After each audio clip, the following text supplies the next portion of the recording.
il y a quelque chose un peu plus que je ressens pour ce couple-là. Amen. Et parce que le Seigneur les a visités en ce qui me concerne. Il a visité Papa Samuel, il a visité Maman Lily, et il leur a parlé un peu de moi. Amen. Et que le Seigneur soit béni. Amen. Et donc, comme quand on aime quelqu'un, on peut aussi manger dans son assiette. Amen. Le pasteur, la semaine dernière, nous sommes allés prendre un peu dans ton assiette. Amen. Amen. Je n'étais pas là, mais je dis ce que nous avons fait. Nous avons lu dans le livre de Matthieu, chapitre 7, du verset 15, le pasteur nous avait lu du verset 15 au verset 20, mais nous nous sommes allés jusqu'au verset 23. Amen. Amen. Et nous avons vu des choses là-dedans. Et nous avons vu que ce n'est pas tous ceux qui disent Seigneur, Seigneur qui entreront dans le royaume. Amen. Ce n'est pas tous ceux qui disent Seigneur, Seigneur. Et pourquoi est-ce que nous sommes allés lire là? Parce que quelques semaines à l'avance, le pasteur nous a conduits dans un thème très très important qui était intitulé le coma spirituel. Il nous a présenté le coma spirituel sur toutes ses coutures. Et il nous a montré comment sortir du coma spirituel. Mais nous avons voulu revenir parce que le coma ne vient pas tout seul. Il y a quelque chose, il y a des choses qui induisent le coma. Et c'est la maladie. Amen. Alléluia. Et la maladie peut être physique ou elle peut être spirituelle. Mais dans ce cas-ci, nous sommes en train de parler des choses spirituelles. Amen. Amen. Parce que dans le coma réel, c'est toujours une maladie qui est induite au coma.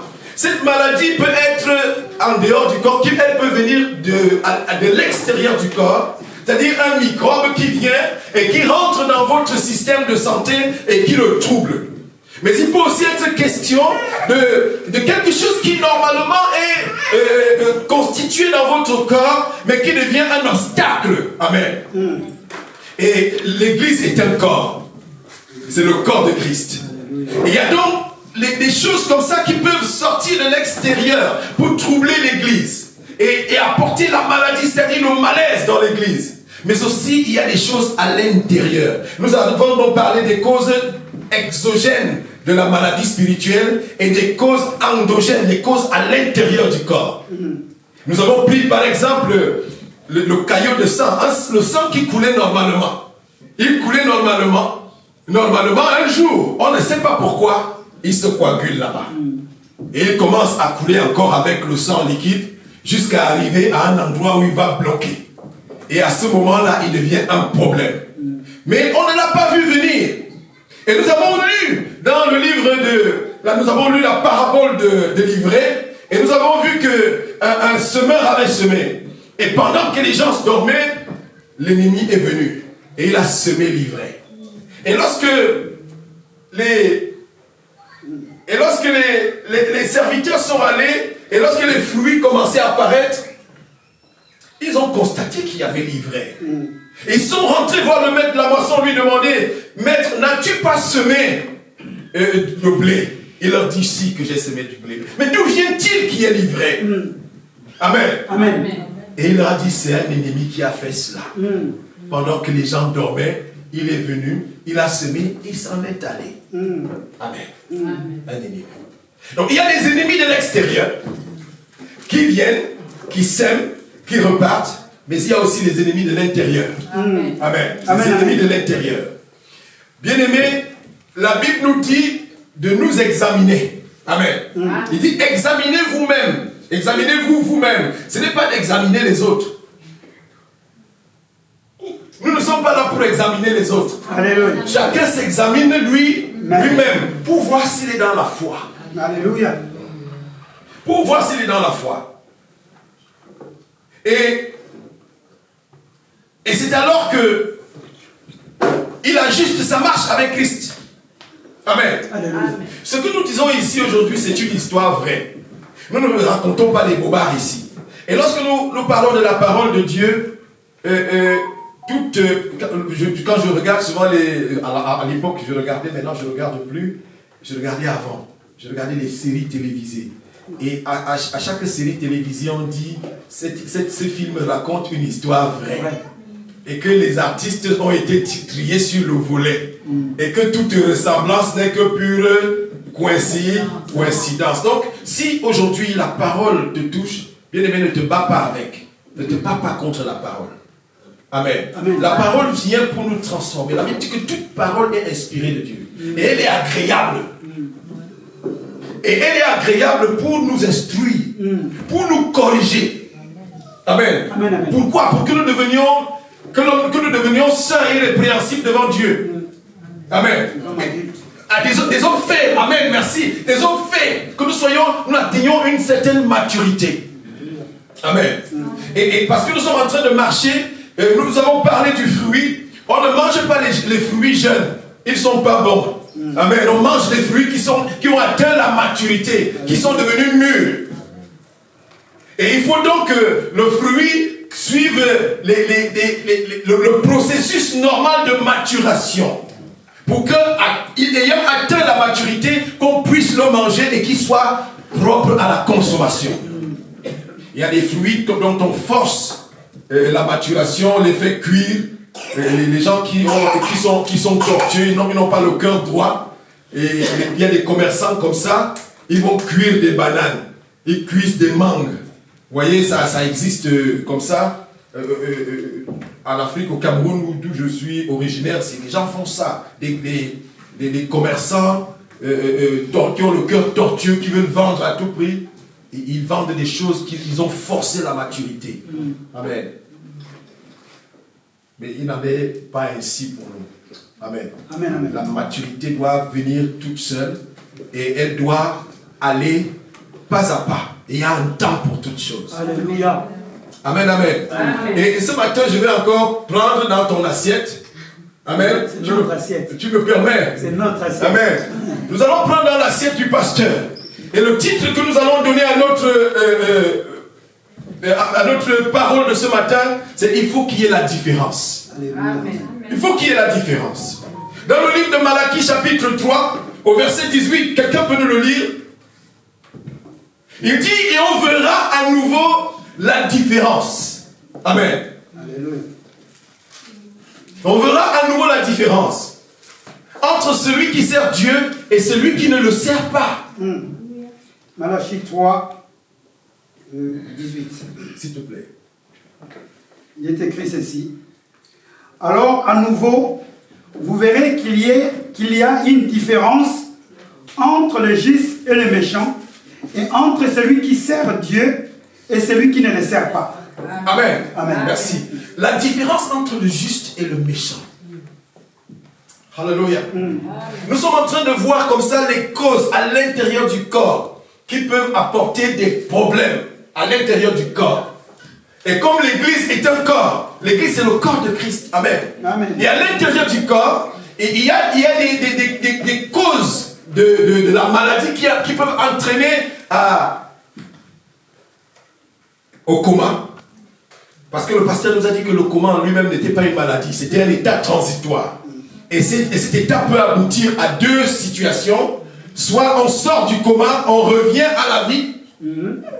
Soit on meurt. Et là, c'est la catastrophe. C'est là il y a des graissements dedans. Amen. Amen. Amen. La différence entre le juste et le méchant. Et c'est pour que chacun de nous s'examine. Et pour qu'il voit de quel côté il est. Est-ce que je suis juste? Est-ce que je suis méchant? Et dans le chapitre 7 de Matthieu que le pasteur nous a emprunté, sur lequel nous avons surfé, nous avons vu au verset 20 que c'est à leurs œuvres, par leurs fruits qu'on les reconnaîtra. Alléluia. Par les fruits. Quels sont donc les fruits que tu produis? Amen. Et nous avons lu dans le livre de Romains chapitre 8 au verset 9 que si l'Esprit de Dieu est en vous, ou du moins, parce que si quelqu'un n'a pas l'Esprit de Dieu, il ne lui appartient pas. Et nous sommes encore allés lire dans le livre de Galates chapitre 5 au verset 22 le fruit de l'Esprit, parce que l'Esprit c'est une semence. Amen. Et c'est la semence de Dieu. Amen. Amen, amen. L'esprit c'est une semence. Et cette semence doit produire des fruits. Amen. Et parce que pour chaque semence, il y a des fruits qui lui sont propres. Alléluia. Amen. Et nous avons vu que le fruit de l'esprit, il y avait un seul fruit. Il est au singulier. Le fruit de l'esprit, c'est l'amour. L'amour de Dieu le Père. La grâce de Jésus-Christ notre Seigneur. Et la communion de l'Esprit Saint soit toujours avec vous ce matin. Et pour l'éternité d'ailleurs. L'amour de Dieu le Père. Et c'est une mission que Jésus-Christ est venu rappeler sur la terre. C'est-à-dire venir dire aux hommes que Dieu les aime. Amen. Amen. Amen. Que Dieu les aime. L'amour de Dieu. Et c'est ce que nous devons communiquer. Et l'évangéliste que j'aime beaucoup encore, pendant le partage de mardi, dimanche dernier j'ai dit que le partage était sur le téléphone, mais non, vous ne m'avez pas arrêté. Mais c'est sur Zoom, amen. Mais je t'invite, parce que c'est un des moments extraordinaires où tu peux participer. Mais il y a des gens que j'aime beaucoup ici, mais que je ne vois pas souvent. Amen. Et ça me fait beaucoup de peine parce que j'aurais aimé les écouter. Parce que c'est le seul moment aussi où toi tu peux nous apporter ta participation. Amen. C'est un cours participatif. Amen. Où chacun peut apporter. On va t'écouter. Et tu nous donnes ta contribution avec des versets bibliques. Parce que parfois, vous avez lu toute la Bible, mais il y a des petits versets comme ça, là, c'est comme si vous ne l'avez jamais lu. Et quand quelqu'un vous les donne, vous dites, waouh! Amen. Amen. Et l'évangéliste nous a conduit dans le livre de Romains, chapitre 5, au verset 5. Et il nous a dit que l'Esprit de Dieu répand dans notre cœur l'amour. Amen. C'est-à-dire que quand nous recevons la parole, c'est-à-dire nous recevons le Saint-Esprit, il y a une action, il sème quelque chose. Et ce qu'il sème dans notre cœur, c'est l'amour de Dieu. Amen. Il sème l'amour de Dieu. Le Saint-Esprit sème l'amour de Dieu. Et c'est pour ça que les enfants de Dieu marchent dans l'amour. Produisant le fruit de l'Esprit de Dieu qui est l'amour. Et à l'intérieur de ce fruit, nous avons vu qu'il y avait des petites particules.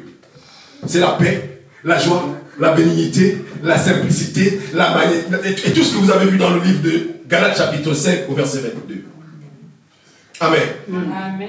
Et ça c'est dans la maison de Dieu. Et comme ça tout commence. Normalement lorsque nous avons reçu la parole de Dieu, au commencement, nous recevons cet esprit. Mais il y en a qui ne le gardent pas, qui ne conservent pas l'esprit. C'est comme ce sang-là qui coulait dans la veine. Il était homogène. Mais on ne sait pas d'où vient l'idée de se former un caillot. Et ce caillot commence à migrer. Il va se bloquer dans une petite veine. Et on va parler d'un accident vasculaire cérébral. Et lorsque cet accident se fait, on ne sait pas. On commence à voir les signes. Amen. On commence à voir les signes. Vous avez vu des gens qui ont fait l'AVC ici. Dans la ville, on nous en a parlé, certains sont passés, d'autres sont revenus à la vie. Amen. Et comme ça, il y a des accidents dans la maison du Seigneur, causés par les enfants de Dieu. Mais le pasteur nous a dit qu'un enfant de Dieu ne pêche pas. Parce qu'il est né de Dieu. La Bible dit que ce qui est né de l'esprit est esprit. Et ce qui est né de la chair est chair. Mais nous sommes nés de l'esprit en Christ. Amen. Alléluia. Nous sommes nés de l'esprit en Christ. Et nous devons faire la différence. Amen. La différence entre les enfants de Dieu et les enfants du diable. Parce que dans la maison de Dieu, il s'est glissé les enfants du diable. Dans le livre de Jude, le 7 chapitre d'ailleurs, au verset 4, il dit bien aimé, il s'est glissé parmi vous. Des gens dont la condamnation est arrêtée depuis longtemps. Amen. Amen. Et ils sont tranquilles. Ils sont tranquilles. Jusqu'au jour où ils deviennent un problème. Et le but est toujours le même, c'est d'entraîner les enfants de Dieu à la dérive. Alléluia. Amen. De les faire sortir du rail. Parce que nous sommes dans une direction, c'est la direction céleste, la patrie céleste. Le pasteur parlait de notre nationalité. Amen. Pour vous qui êtes là, et pour tout le monde d'ailleurs, pour tous ceux qui sont venus, pour la plupart du temps, ils sont venus sans les papiers. Amen. Et ils miroitent, ils regardent à la nationalité française. Et ceux qui ont reçu ce précieux sésame, ils le brandissent comme un trophée de guerre. Amen. Le brandissent comme un trophée de guerre.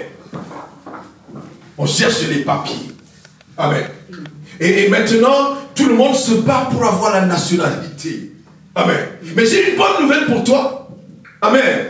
Aussi précieuse que puisse être la nationalité française, anglaise, américaine, je ne sais pas quelle nationalité, mais nous avons une nationalité au-dessus. Alléluia. Amen. Elle est céleste. Alléluia. Parce que notre patrie est céleste. Là-bas, tout le monde, dès que tu entres, tu as les papiers. Amen. Et même tu es naturalisé. Avant même d'entrer. Amen. Amen. Tu es naturalisé.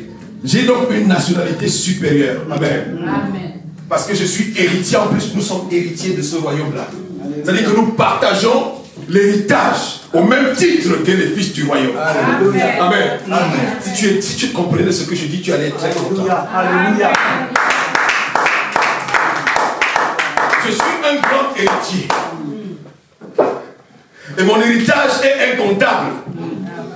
Mais il faut qu'il y ait la différence à l'intérieur de ce royaume entre ceux qui servent Dieu et ceux qui ne le servent pas. Amen. Entre le juste et le méchant. La Bible nous parle du méchant. Et dans le livre de Psaume chapitre 37, la Bible nous dit que le méchant épie le juste. Il cherche à le faire tomber. Le méchant épie le juste. Et nous allons voir la différence. Le livre de 1 Jean chapitre 1 Jean chapitre 2, pardon, à partir du verset 10, s'il te plaît, si quelqu'un peut nous le lire. L'épître de Jean. Chapitre 2. Chapitre 2, à partir du verset 10. 1 Jean 2, à partir du verset 10. Lisons la parole. Celui qui aime son frère demeure dans la lumière. Et par conséquent, il est dans la lumière. Aucun obstacle ne risque de le faire tomber. Continue. Mais celui qui déteste son frère est dans les ténèbres. Il marche dans les ténèbres sans savoir où il va, parce que les ténèbres l'ont rendu aveugle. Je vous écris ceci, enfants. Vos péchés vous sont pardonnés à cause de ce que Jésus-Christ a fait. Je vous écris ceci, Père. Vous connaissez celui qui est dès le commencement.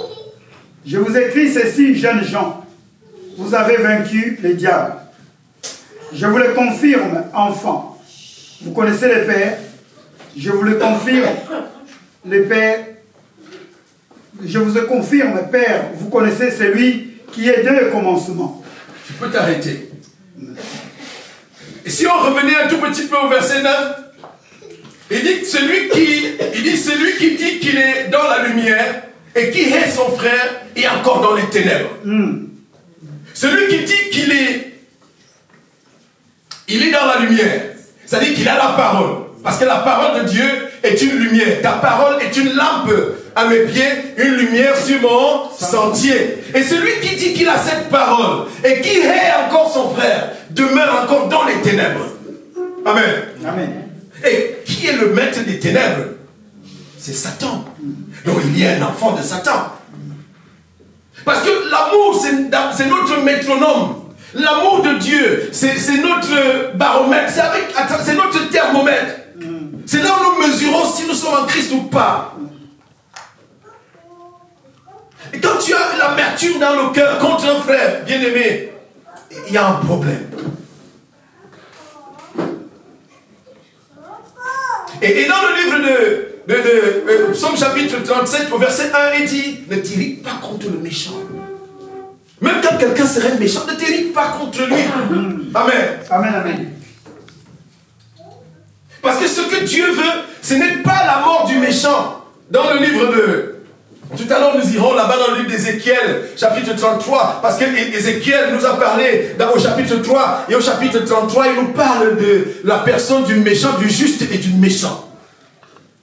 Alors, nous avons levé un équivoque dimanche dernier. Nous avons dit que le juste, ce n'est pas quelqu'un qui ne pêche pas. Amen. Amen.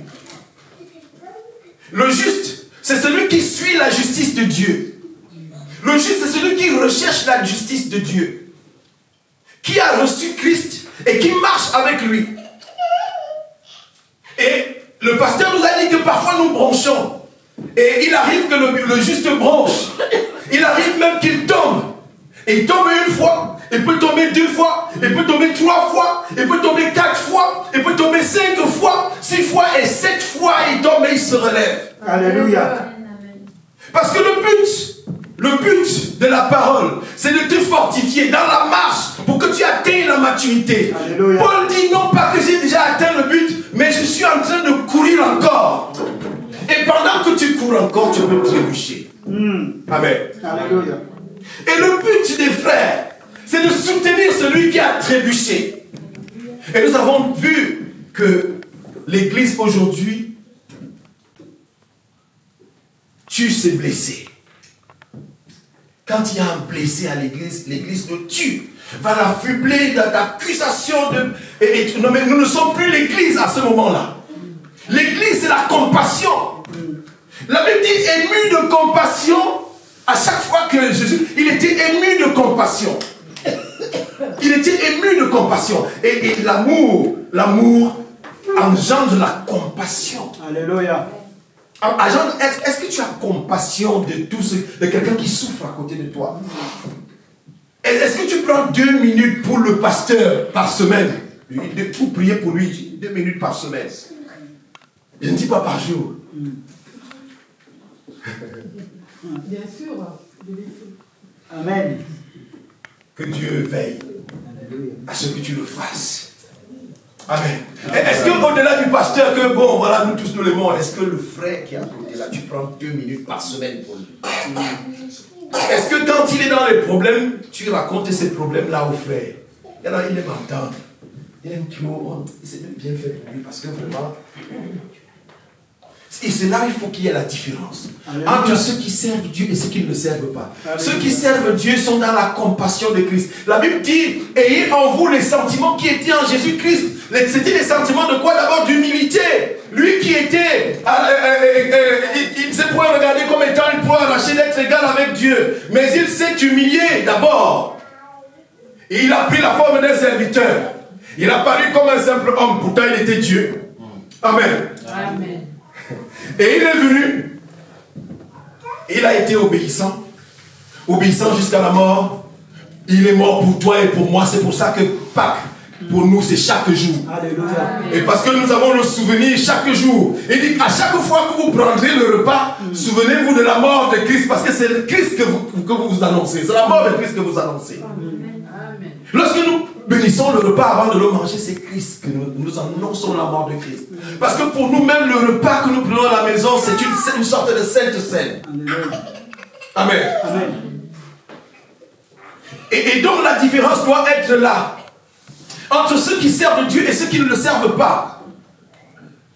Amen. Entre le méchant et le juste.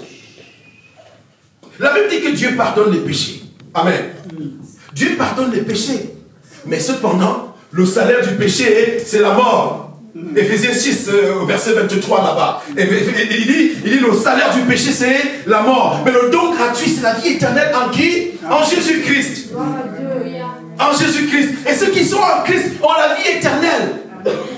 Bien-aimé, tu as la vie éternelle, même si tu bronches encore. Et le fait, c'est que tu ne restes pas dans tes bronchements. Le fait, c'est que tu ne restes pas dans ta colère. Le fait, c'est que tu ne restes pas dans la haine. Le fait, c'est que tu ne restes pas, mais que tu sortes de là. Alléluia. Parce que la Bible dit dans le livre de 2 Corinthiens chapitre 5 au verset 17, il dit celui qui est en Christ est quoi? Une nouvelle créature. Les choses anciennes sont passées. Il a fait quoi? Il s'est débarrassé du vieux levain. Amen. Le levain des pharisiens. Il prenait soin. Gardez-vous avec soin du levain des pharisiens. Parce qu'un peu de levain fait lever toute la pâte. Alléluia. Un peu de levain fait lever toute la pâte. Amen. Et nous avons donc besoin de rentrer dans le Seigneur afin que s'évanouisse le vieux levain. Dieu dit à Moïse, ôte tes souliers.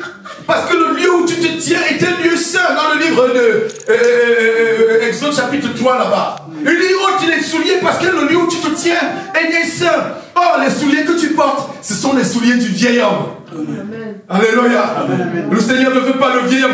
Et la Bible dit qu'ayant revêtu l'homme nouveau. Alléluia. Ayant revêtu les chaussures de l'homme nouveau. Parce que dans le livre de Éphésiens chapitre 6, à partir du verset 10-11 là-bas, il nous donne l'armure spirituelle. Ayez à votre tête le casque du salut, la cuirasse de la justice, la ceinture de la vérité, les chaussures du zèle que donne l'évangile de paix, le bouclier de la foi, l'épée de la parole. Alléluia. Les chaussures que donnent, les chaussures. Les chaussures qui donnent le zèle. Or, à Moïse, il a dit, ôte tes souliers. Parce que le lieu que tu te tiens est un lieu saint. Parce que quoi? Les souliers que tu portes sont les souliers du vieil homme. Est-ce que tu portes, regarde tes souliers, est-ce que tu portes encore les souliers du vieil homme? Est-ce que tu portes le zèle de Christ comme soulier? Et Christ, non, si Christ est notre part, nous devons nous revêtir de Christ au quotidien. Chaque jour, nous devons revêtir Christ. En sorte qu'on nous appelle chrétiens. Amen. Alléluia. Parce que le chrétien, c'est celui qui a revêtu Christ. À Antioche, dans l'an 70 là-bas, après Jésus-Christ, c'est la première fois qu'on a appelé les disciples, les apôtres du vocable de chrétien. Parce que quand on les voyait, ils marchaient comme Christ. Ils faisaient comme Christ, ils parlaient comme Christ, ils se comportaient comme Christ, ils étaient émus de compassion et pas de haine. La Bible dit que celui qui hait son frère demeure encore dans les ténèbres. Et c'est là le premier examen que nous devons faire. Alléluia. Est-ce que nous avons quelqu'un que nous tenons à cœur, que nous ne voulons pas libérer? Est-ce que Dieu, parce que quand Dieu vient, il vient libérer les cœurs. Est-ce qu'il y a quelqu'un qui est prisonnier dans ton cœur aujourd'hui? Et tu as dit, lui là, tout le monde, mais c'est pas lui. Amen. Tout le monde, mais pas lui. L'amour est de Dieu. Amen. L'amour est de Dieu. Et c'est cet amour-là que Jésus-Christ est venu nous communiquer. Mais j'ai une autre nouvelle. Et celle-là peut être mauvaise pour toi. Toi qui ne veux pas pardonner. Parce que Jésus-Christ revient maintenant, bientôt, comme un juge. Et la Bible dit que c'est un juste juge. Et il va venir juger les cœurs. Il juge les cœurs. L'homme est attiré par ce qui frappe les yeux, les regards, mais Dieu lui regarde au cœur. Quel est l'état de ton cœur? Est-ce que dans ton cœur, il y a des quartiers où il n'y a pas l'amour? C'est quoi le fruit? Amen. Amen. Dans le livre de 2 Timothée chapitre 3, à partir du verset 1 au verset 6-7 là-bas, nous avons vu que dans les temps derniers, les derniers moments, il y aura des moments difficiles. Et nous avons vu le fruit que cela peut comporter, un gros fruit comme ça. Les gens sauront tout ce que vous avez lu. Amen. Nous avons lu ça la semaine dernière. Vous pouvez noter pour aller voir les fruits, le fruit de la haine, le fruit de celui qui n'est pas l'esprit de Dieu. Le fruit du diable.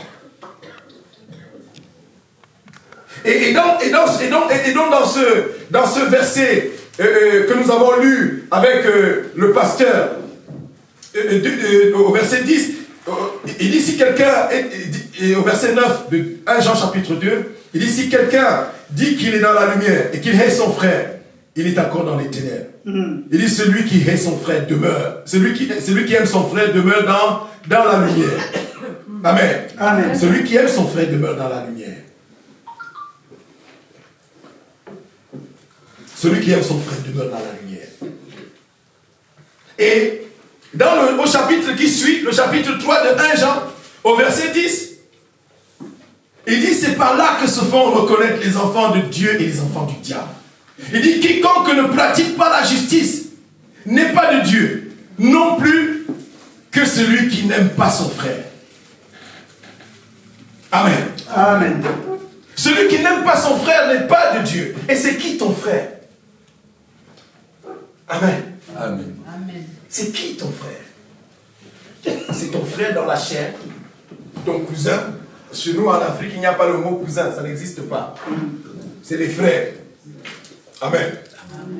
Et donc, ce sont tous tes cousins que tu ne veux pas voir. Et si tu les hais, tu demeures dans la mort. Amen. Mais dans la maison du Seigneur, puisque nous parlons du corps de Christ, tes frères, c'est tous ceux qui sont dans l'église. Amen. Même celui qui t'a fait mal.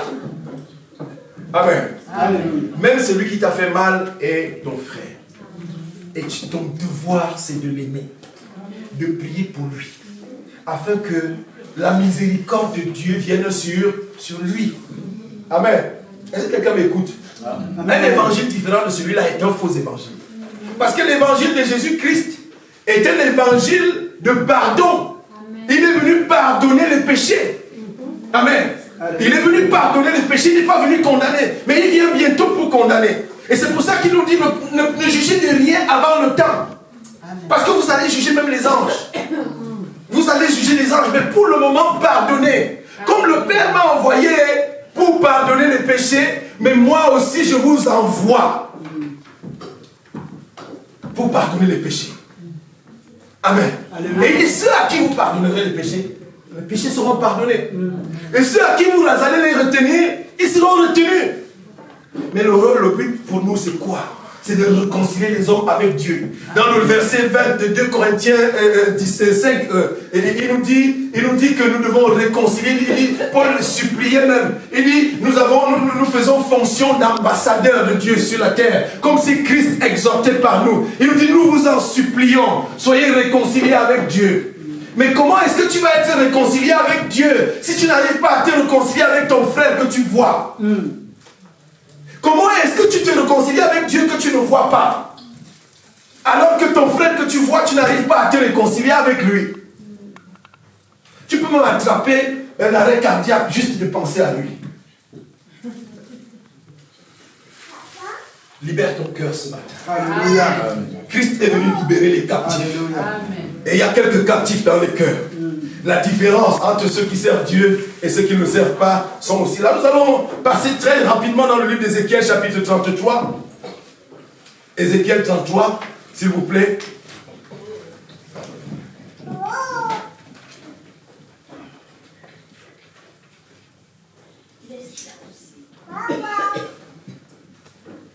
Ézéchiel chapitre 33. Un jour, nous parlerons un petit peu de la maturité spirituelle. C'est quoi la maturité spirituelle? Et c'est quoi les vrais adorateurs? Quel est le lien entre la maturité spirituelle et la vraie adoration? Amen. Parce que Dieu veut les adorateurs. Amen. Et Jésus-Christ disait aux pharisiens, vous adorez ce que vous ne connaissez pas. Mais nous adorons ce que nous connaissons. Amen. Nous adorons ce que nous connaissons. Et lorsque Jésus-Christ fait la prière sacerdotale dans le livre de Jean chapitre 17, là-bas au verset 3, il dit au Père, selon que tu m'as donné le pouvoir de nous accorder la vie éternelle à tout ce que tu m'as donné. Or, la vie éternelle, c'est qu'ils te connaissent. En fait, la vie éternelle, c'est de connaître Dieu. La vie éternelle, c'est ça. Et connaître Dieu, c'est connaître son amour. Parce que c'est ce que Dieu est venu témoigner aux hommes. La Bible dit que Dieu était en Jésus-Christ, réconciliant le monde avec lui-même, n'imputant point aux hommes leurs offenses. Amen. N'imputant point aux hommes, mais nous imputons aux hommes leurs offenses. Nous en avons condamné plusieurs. Combien de personnes tu as mis en prison? Et parfois injustement. Parfois parce que tu as entendu parler. Et si on te demande, mais il t'a fait quoi? Tu es incapable de dire. Amen. Mais non, on a dit que. Il dit de ne pas poser un jugement sur un lui dit. Amen. La parole de Dieu est une puissance pour celui qui croit. Alléluia. Ézéchiel chapitre 33. Au chapitre 3 d'abord, il nous parle. Il nous dit que lorsque les deux sont pareils, hein? Ézéchiel chapitre 3, chapitre 33, nous allons passer dans le chapitre 33. À partir du verset 1, il dit, la parole de l'Éternel me fut adressée en ces mots, fils de l'homme, parle aux enfants de ton peuple, et dis-leur, lorsque je ferai venir l'épée sur le pays, et que le peuple du pays prend dans son sein un homme est établi comme sentinelle. Si cet homme voit venir l'épée sur le pays, sonne de la trompette et avertit le peuple, et si celui qui entend le son de la trompette ne se laisse pas avertir et que l'épée vienne à le surprendre, son sang sera sur sa tête. Bien-aimé, ce que je suis en train de faire là, c'est comme une sentinelle. Amen. Parce que Dieu ne nous surprend pas. Dieu n'est pas un Dieu de surprise. J'entends souvent dire que non, Dieu va me surprendre, Dieu ne surprend pas. Quand Dieu veut faire quelque chose, il annonce. La Bible nous dit dans le livre de Joël qu'il ne fait rien sans avoir annoncé à ses serviteurs. Amen. Et quand il veut faire quelque chose qui est mal, il vous le dit pour que vous puissiez, dans le but que vous puissiez vous repentir. Alléluia. Et quand il veut vous faire du bien, il vous le dit aussi afin que vous puissiez vous préparer à recevoir. Amen. Et si la sentinelle ne dit pas, bien aimé, si la sentinelle sonne le corps et dit, et que toi tu ne veux pas recevoir, si tu ne veux pas recevoir, vous savez, il y a des gens qui trouvent, ils sont tranquilles. Dans l'église, il est tranquille. Son cœur est tranquille. Il ne se reproche de rien. Même quand on lui dit, frère, tu vas tomber. Pour lui, tout est normal. Jusqu'à ce qu'il tombe. Il est un tel homme, son sang retombe sur lui-même. Il a entendu le son de la trompette. Il ne s'est pas laissé avertir. Son sang sera sur lui. S'il se laisse avertir, il sauvera son âme. Ça, c'est quelqu'un qui est dans la maison du Seigneur et qui reçoit un avertissement. Parce qu'on a vu qu'il commence à coaguler déjà. Frère, tu commences à coaguler déjà. Tu n'es plus aussi liquide que tu l'étais avant. Tu n'es plus aussi fluide que tu étais avant. Bien-aimé, la façon de parler a changé. Ta façon de parler a changé. Est-ce que tu peux rectifier un peu la façon dont tu parles? Ça commence par là, bien-aimé. Les paroles douces apaisent la colère. Alléluia. Alléluia. Mais il y en a dans la maison du Seigneur qui sont devenus hautains. Comme dans 2 Timothée chapitre 3. Ils sont blasphémateurs, ennemis des gens de bien, rebelles à leurs parents. Les enfants, la rébellion aux parents. Parfois, les parents vous veulent du bien. Ce qui porte le plus, ce qui compte le plus au cœur d'un homme, c'est sa famille. C'est sa famille. C'est vrai qu'il y a des brebis galeuses, des gens qui ont déjà perdu tout sentiment et qui n'ont plus rien à donner. Mais pour un père bien-aimé, le père, la mère qui t'a porté dans son sein, ne peut pas te vouloir du mal. Écoute un peu parfois. Écoute un peu parfois ton père. Et c'est la façon dont tu dois lui témoigner ton amour. En l'écoutant un peu. Amen. En étant obéissant. Parce que c'est de là aussi que nous voyons si nous sommes obéissants à Dieu. Pour un enfant, pour savoir s'il est obéissant à Dieu, ça se mesure par l'obéissance des parents. Ça se mesure par l'obéissance des parents. Si tu n'obéis pas à tes parents, ne pense pas que c'est avec Dieu que tu seras d'accord. Amen. Amen. Amen. Parce que la Bible dit qu'il y a un commandement. Amen. Un commandement avec deux promesses. C'est lequel des commandements? D'honorer ton père et ta mère. Afin que tu sois heureux et que tu vives longtemps sur la terre. Et Dieu n'a pas effacé ce commandement. Amen. Amen. Si tu n'honores pas ton père et ta mère, bien aimé, même si tu chantes à l'église, tu n'es pas en accord avec Dieu. Amen. Amen. Et puis il y a pour les femmes la soumission à leur mari. Si tu n'es pas soumis à ton mari, bien aimé, tu fais tout ce que tu veux, jeune prie. Amen. Tu peux pas être d'accord avec Dieu. Et c'est là que se mesure aussi ta soumission envers Dieu. Et pour les hommes, amen. Et pour les hommes, il dit que tu dois te donner. Il dit que l'homme est pour la femme ce que Christ est pour l'église. Il dit qu'il doit se livrer pour elle. Il doit se livrer. Est-ce que tu te livres pour ta femme? Ou alors tu la livres en pâture? C'est là aussi qu'on mesure. C'est là aussi qu'on mesure ton degré d'obéissance envers Dieu. Ne pense pas que toi tu prends ta femme, tu livres à ta famille, on la fume comme ça, elle est transpercée de toutes parts, elle est même méprisée quand elle vient, les gens te crachent par terre. Et toi tu penses que tu es en accord avec Dieu. Amen. Amen. C'est des petites choses comme ça. Un peu de levain comme ça fait lever toute la pâte. Amen. Amen. Et c'est ça que nous annonçons. Il dit, si la sentinelle voit venir l'épée et ne sonne pas la trompette, si le peuple n'est pas averti et que l'épée vienne enlever à quelqu'un la vie, celui-ci périra à cause de son iniquité. Mais je demanderai son sang à la sentinelle. Je demanderai son sang à la sentinelle. C'est pour ça que les serviteurs de Dieu seront doublement jugés. Doublement jugés. Parce que tu vis d'abord pour toi-même et tu vis pour les autres. Tu vis pour les autres. Et si tu n'annonces pas, si tu ne dis pas, bien-aimé, tu es coupable. Amen. Celui qui meurt, meurt pour son péché. Mais toi, tu meurs parce que tu as désobéi, tu n'as pas annoncé. Il dit, quand je dirai au méchant, tu mourras.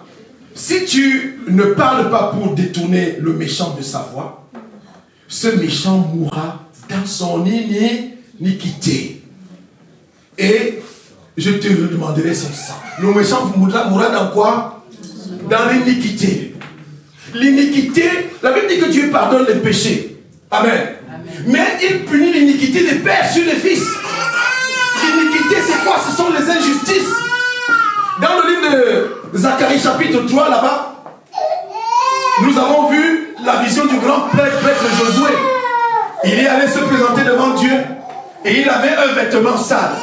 Et Satan est venu pour l'accuser à cause de son vêtement sale.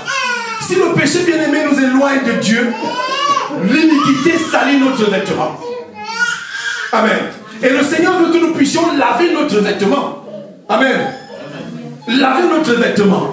La Bible dit que ceux qui n'auront pas lavé leurs vêtements seront jetés dehors, là où il y a les chiens. Amen. Laver son vêtement. Le péché nous éloigne de Dieu. Et Dieu ne veut pas la mort du pécheur. Il veut que le pécheur revienne. C'est pour ça qu'il pardonne les péchés. Amen. Mais il y a l'iniquité, qui est l'injustice. Et qu'est-ce que l'ange dit au grand prêtre Josué? Il dit d'abord qu'on lui ôte son vêtement sale.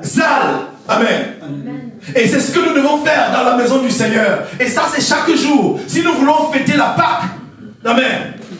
Si nous voulons fêter la Pâque c'est chaque jour. Et c'est chaque jour que nous devons enlever notre vêtement sale et revêtir l'homme nouveau. Alléluia. Revêtir l'homme nouveau. Alléluia. Amen. Il lui dit, vois, je t'enlève ton vêtement sale. Il dit, va, mais ne pêche plus. Et c'est ça le problème. Jésus-Christ est venu même ôter l'iniquité pour celui qui se répand. La Bible dit que si il nous trouve vrais et sincères, lui, il est fidèle et juste pour nous pardonner, même quand ce serait l'iniquité. Amen. L'injustice. Alléluia. Amen, amen.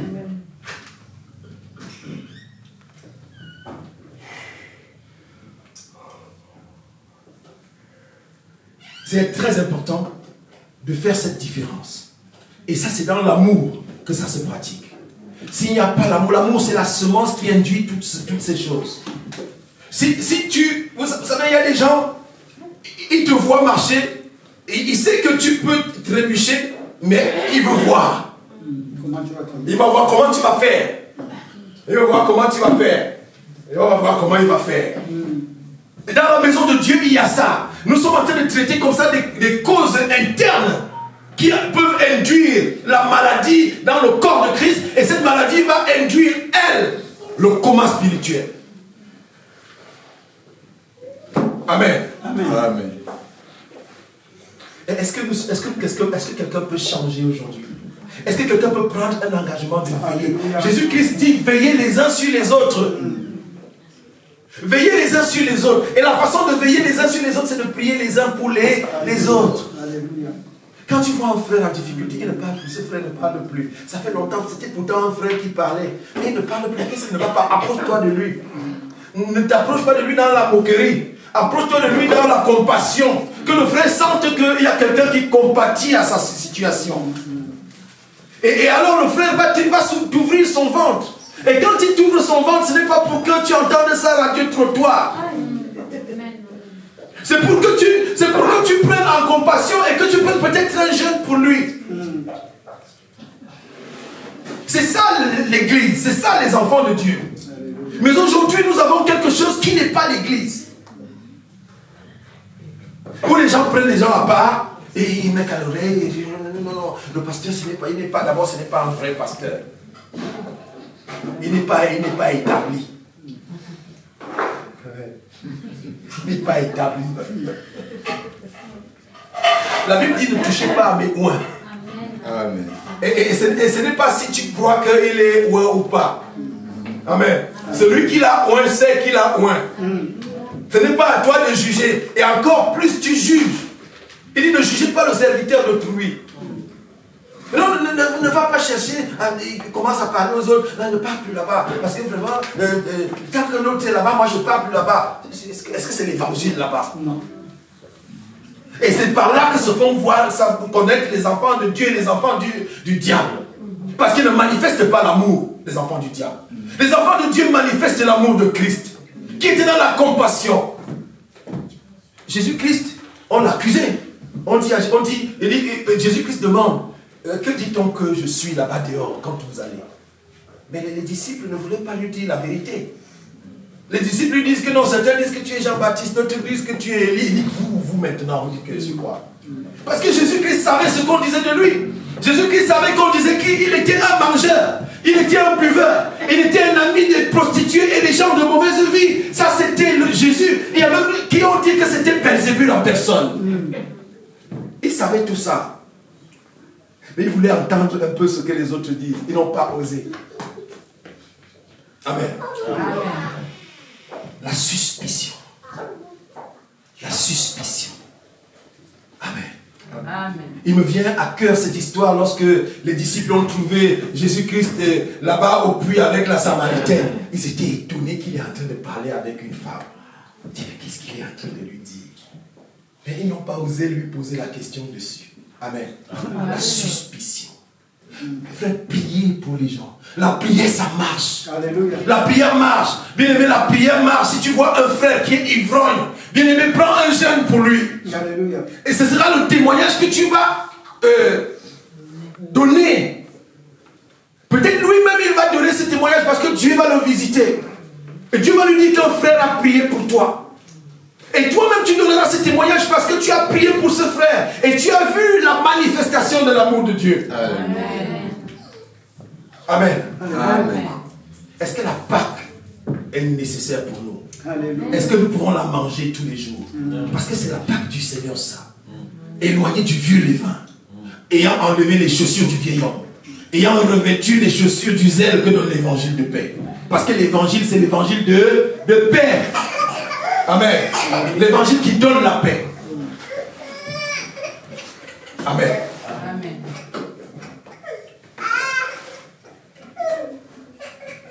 Nous n'allons pas, nous allons nous arrêter dans quelques instants. Nous avons vu que le sommeil spirituel, du moins, l'ivraie est rentré dans l'église pendant que les gens dormaient. Amen. Et le Seigneur t'annonce quelque chose aujourd'hui, il te dit quelque chose ce matin. Et il te dit, dans le livre d'Éphésiens chapitre 5 au verset 14, il dit, c'est pour cela qu'il est dit, et relève-toi, toi qui dors. Relève-toi, toi qui dors. Parce qu'en dormant, tu n'es pas différent des morts. Amen. À distance, au loin, quand deux personnes sont couchées, on ne peut pas distinguer qui dort et qui est mort. Amen. Au loin. On ne peut pas distinguer celui qui dort et celui qui est mort. Il dit, relève-toi d'entre les morts. Parce que tu dors seulement. Et c'est ça le juste.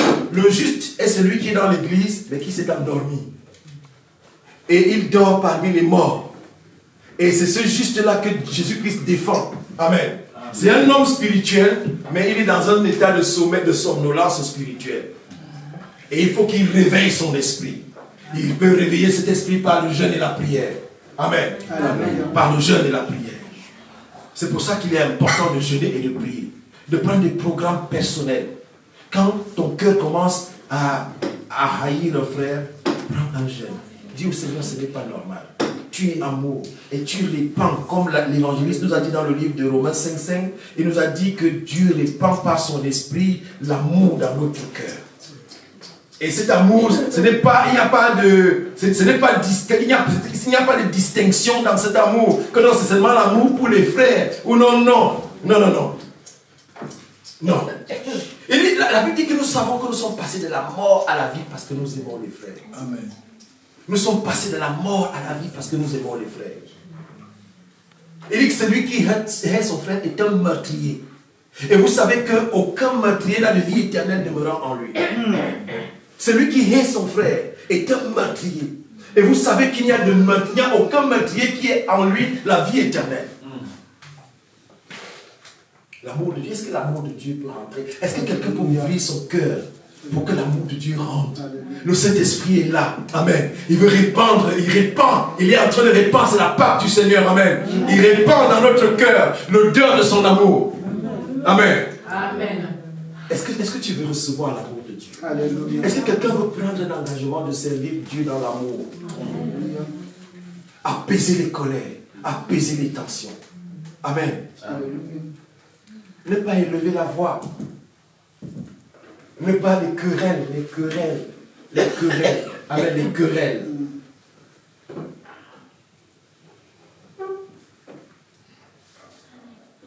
Le juste et le méchant.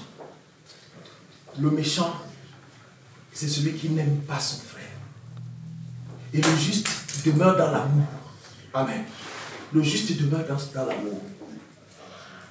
Et nous aimerons que tu viennes le mardi prochain sur la conférence sur Zoom et que tu viennes nous apporter, parce que je sais que tu as beaucoup de choses dans le cœur à donner. Amen. Alléluia. Nous savons que tu as beaucoup de questions à poser. Viens poser ces questions. Et je t'invite encore ici, dans les prochains dimanches, pour que tu viennes écouter la suite de ces messages. Amen. Amen. Pour que tu comprennes la profondeur de la Pâque. Et que maintenant tu fais Pâque tous les jours avec le Seigneur. Amen. Amen. Gloire à Jésus. Amen. Est-ce que quelqu'un veut prier ce matin? Amen. Que l'amour de Dieu rentre dans son cœur. Est-ce que quelqu'un veut dire au Seigneur, touche mon cœur ce matin? Amen. Est-ce que quelqu'un veut dire au Seigneur, transforme-moi pour que je devienne une nouvelle créature? Est-ce que quelqu'un veut abandonner les chaussures du vieil homme? Est-ce que quelqu'un veut revêtir l'homme nouveau qui a les chaussures du zèle que donne l'évangile de paix? Amen. Amen. Veux-tu revoir ta situation avec Dieu? Est-ce que tu veux demeurer dans le Seigneur? Alléluia. Amen. Gloire à Jésus. Je vais laisser le pasteur te conduire dans cette prière. Et nous conduire parce que j'en ai besoin moi aussi. Et que le Seigneur te bénisse. Amen.